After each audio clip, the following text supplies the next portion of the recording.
Buonasera, le principali notizie. A Palermo cresce la povertà, l'allarme della Caritas, aumentano le persone in difficoltà, sono già più di 2000 e chiedono soprattutto un aiuto alimentare.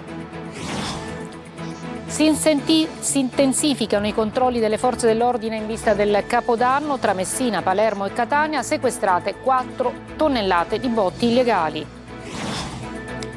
Carcere sedata, la rivolta scoppiata nel penitenziario di Cavadonna Siracusa, i disordini documentati con il cellulare da uno dei detenuti.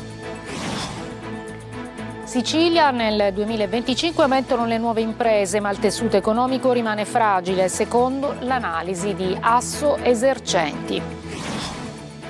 Fine anno, tempo di bilanci anche per i carabinieri di Catania che hanno effettuato 1280 arresti nell'ultimo anno. Il comandante Altavilla, troppe armi in giro per la città.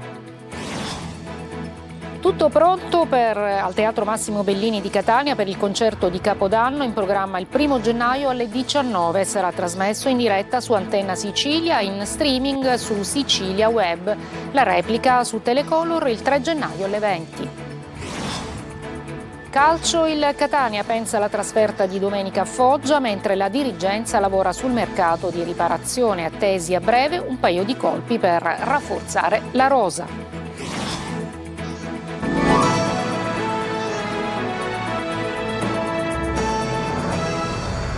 Buonasera, benvenute e benvenuti. E dunque il report della Caritas di Palermo dice che cresce la povertà nella città, sempre più persone infatti chiedono aiuto sia per aiuto alimentare che anche alla ricerca di un lavoro. Marco Bullà. Aumentano le povertà e si fanno più complesse le fragilità sociali nel territorio palermitano. È l'istantanea del report 2023-2024 della Caritas diocesana di Palermo. Nel biennio sono state accolte e ascoltate 1718 persone, con un incremento delle nuove situazioni di fragilità. Cresce la povertà nel capoluogo e rimane alto il numero delle persone che richiedono un aiuto anche dopo anni di autonomia, pari al 17,2% nel 2023. Aumentano in gran misura anche le persone che chiedono aiuto alla Caritas e parallelamente crescono gli interventi per il sostegno alimentare. 3.138 famiglie assistite dai centri territoriali convenzionati con la Caritas per gli aiuti alimentari, per un totale di 9.353 persone, in aumento rispetto alle 8.000 del 2023.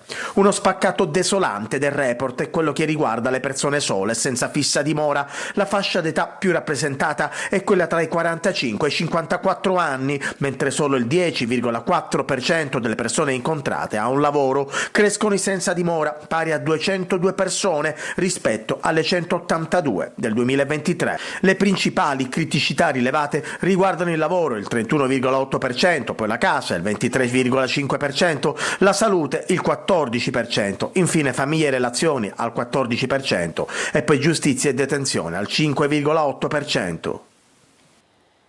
Si avvicina il Capodanno e si moltiplicano i sequestri di botti illegali scoperti anche a cantinati e depositi abusivi. Arriva anche l'appello delle forze dell'ordine che dicono fate attenzione, è merce molto pericolosa. Tonino De Mana. Si avvicina a grandi passi il Capodanno e si intensificano gli sforzi di Guardia di Finanza, Carabinieri e Polizia che in tutta la Sicilia stanno effettuando controlli e sequestri contro la commercializzazione abusiva di fuochi e articoli pirotecnici. La Guardia di Finanza di Messina, in 2 diverse operazioni, ha sequestrato oltre 100.000 artifizi pirotecnici, peso 4 tonnellate. I giovani che li detenevano sono stati denunciati, mentre una persona è stata arrestata a Barcellona, dove sono stati scoperti un cantinato ed un deposito abusivo. Decisiva ai fini delle indagini anche la consultazione dei principali social network. La commercializzazione avrebbe fruttato oltre 200.000 euro. Dal messinese al catanese, con oltre 1.000 articoli, la maggior parte di produzione artigianale, sequestrati a Paternò e in piazza Palestro, nel centro storico di Catania. 2 le persone denunciate e scongiurato un potenziale pericolo per l'incolumità pubblica. Questi botti sono pericolosi, soprattutto quelli artigianali, per i quali non ci sono indicazioni sull'utilizzo, quindi non sappiamo neanche come sono state trattate le polveri all'interno. C'è un pericolo per i tempi di reazione, per la rumorosità, la pericolosità effettiva del botto, quindi attenzione quando si utilizzano questi prodotti, acquistare solo da rivenditori autorizzati, evitare di toccare prodotti che si trovino per strada. A Biancavilla i carabinieri hanno denunciato un 67enne e il figlio 30enne, titolare e gestore di un negozio spazio nel quale sono stati trovati 34 batterie pirotecniche di categoria F2 e petardi privi di tracciabilità, ed un altro sequestro è stato effettuato dalla polizia nel Palermitano. In un ex opificio nelle campagne tra Misilmeri e Marineo, un 49enne è stato beccato mentre deteneva 2400 kg di artifizi pirotecnici. Intanto le città predispongono i divieti per l'utilizzo dei botti. Resta da capire se poi verranno fatti rispettare in nome per conto della sicurezza. Parliamo di carcere perché è stata sedata la rivolta scoppiata nel penitenziario di Cavadonna. Siamo nel siracusano, i disordini documentati e pensate da un cellulare detenuto illegalmente da un detenuto. Sentiamo Francesco Loi. Sembra la scena di un film, ma è tutto vero. La rivolta al terzo piano del blocco 10, nel carcere Cavadonna, a Siracusa.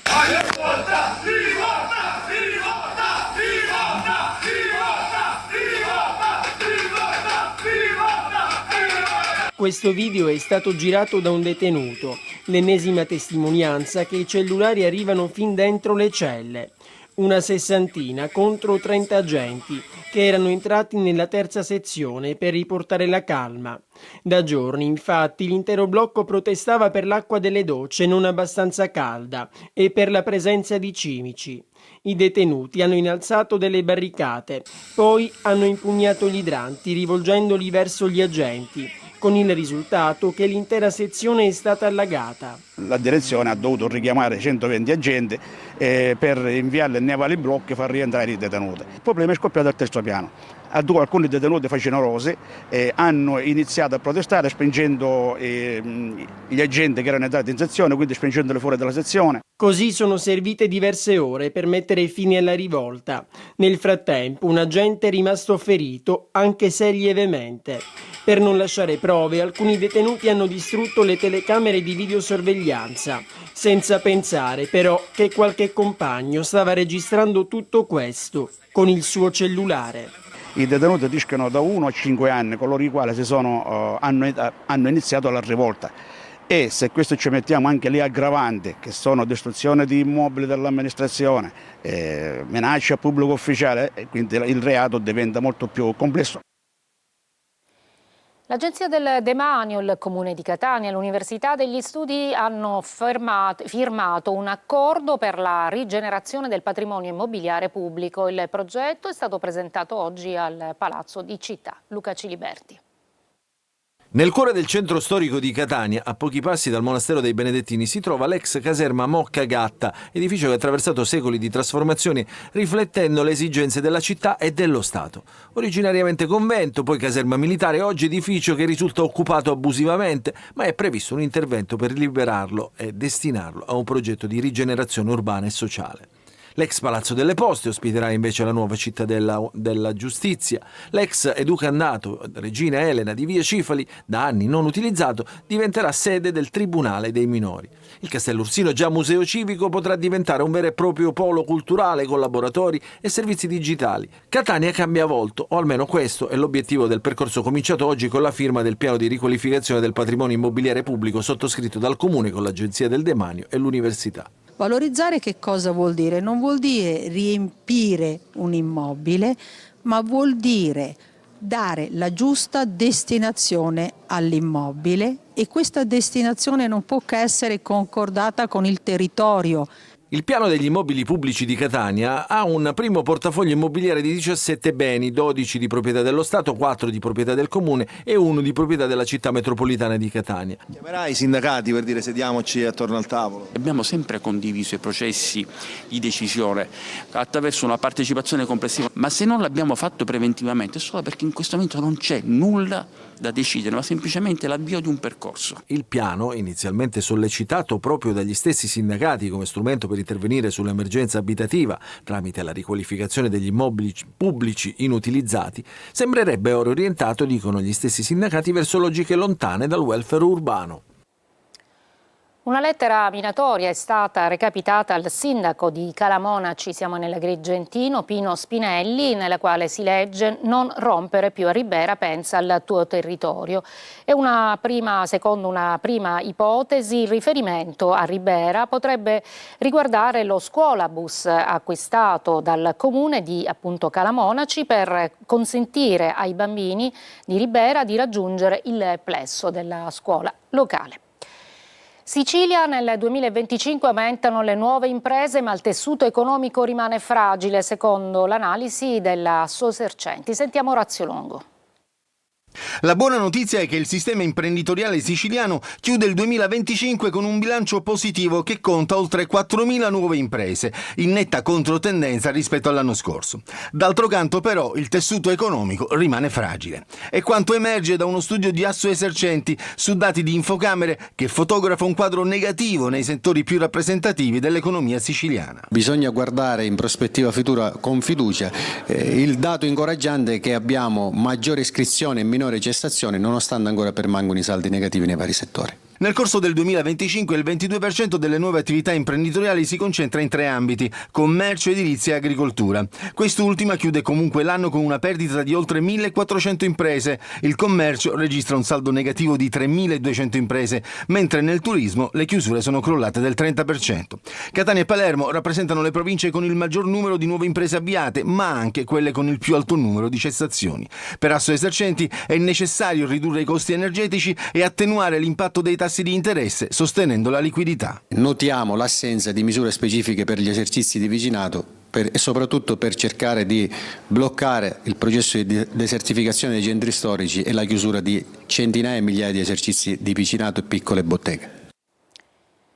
Nel 2025 sono aumentati di quasi il 6% gli eventi meteo estremi in Italia. La Sicilia, assieme a Lombardia e Toscana, è tra le zone più colpite. E quanto emerge dal bilancio finale dell'Osservatorio Città Clima di Legambiente: allagamenti, danni da vento e esondazioni fluviali sono gli eventi più frequenti. Il Sud è in sofferenza per l'emergenza siccità.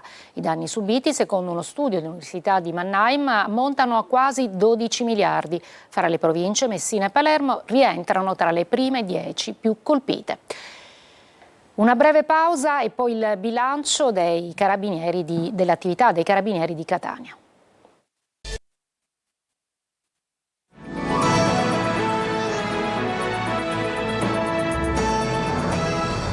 Fine anno, tempo di bilanci anche per i Carabinieri di Catania, un anno in prima linea con 1.280 arresti e oltre 5.000 denunciati. Il monito del comandante Altavilla: troppe armi in giro per la città. Tonino De Mana.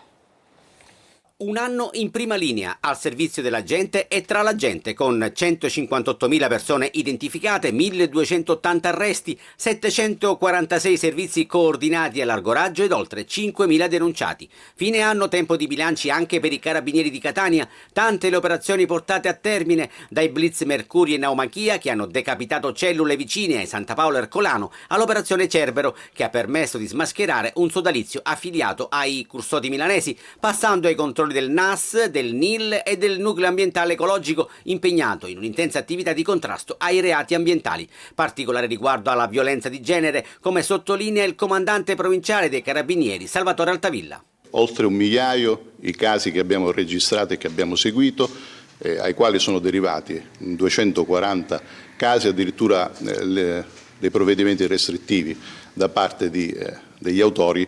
Poi un monito. Tantissime armi che circolano a Catania, ma altrettante che ne sono state sequestrate. E questo è il segno di un modo di vivere, di un modo di pensare del catanese da una parte, ma anche il segno, anzi soprattutto il segno di una necessità da parte di consorterie criminali di avere disponibilità di armi da poter utilizzare alla bisogna. Repressione ma anche prevenzione, con gli incontri in chiese e parrocchie per sensibilizzare gli anziani contro le truffe nettamente diminuite, e nelle scuole con 115 istituti visitati tra Catania e provincia.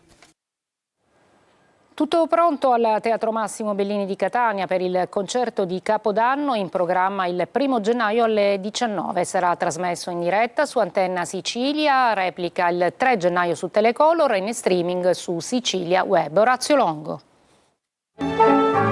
Un programma che rende omaggio alla tradizione dell'operetta mitteleuropea con pagine celebri di Johann Strauss Jr., Franz Lehrer ed Emmerich Kallmann. Il Teatro Massimo Bellini di Catania apre il nuovo anno nel segno della grande tradizione dell'Austria Felix con il concerto di Capodanno in programma il primo dell'anno alle 19. Protagonisti saranno l'orchestra e il coro del teatro, guidati dalla bacchetta di Andrea Sanguineti. Una scaletta che si apre con l'Overture dall'opera più nota di Strauss 2, Il Pipistrello, e che prosegue tra gli altri con Lehrer e Il Paese dei Campanelli di Lombardo e Ranzato. Accanto al direttore Sanguineti, il soprano Donata D'Annunzio Lombardi e il tenore Alessandro Scotto di Luzio, con la preparazione del coro affidata al maestro Luigi Petroziello.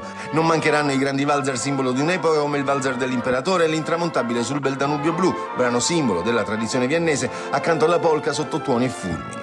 Un concerto pensato come augurio collettivo e come celebrazione dei valori condivisi della cultura e del vivere civile, ha commentato il sovrintendente del Teatro Massimo Bellini Giovanni Cultrera di Montesano. Anche quest'anno, nel solco della tradizione, il concerto sarà trasmesso in diretta il 1 gennaio a partire dalle 18:30 su Antenna Sicilia e in replica su Telecolor il 3 gennaio alle 20 con la conduzione di Roberta Lunghi, che passo dopo passo racconterà i brani e gli autori, affiancata da Eva Spampinato, che catturerà la curiosità e il dietro le quinte del concerto. Diretta streaming su Sicilia Web, uno sforzo importante per la nostra struttura che vedrà sul campo l'intero reparto tecnico e la redazione per portare letteralmente i telespettatori a teatro in un impegno di produzione che è solo il primo di una lunga serie del nuovo anno. Breve pausa e poi lo sport, il calcio con Catania, Siracusa e Trapani.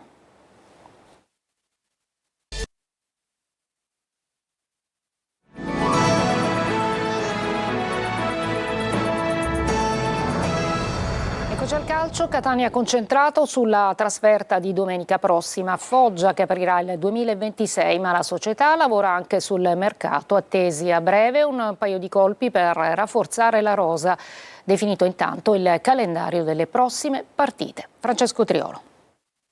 Tra mercato e campionato, il Catania vive così gli ultimi giorni del 2025. La squadra ha ripreso gli allenamenti archiviando di fatto la sosta natalizia e concentrandosi sulla ripresa del campionato con la trasferta di domenica prossima alle 12:30 a Foggia, che Telecolor trasmetterà in diretta esclusiva in chiaro.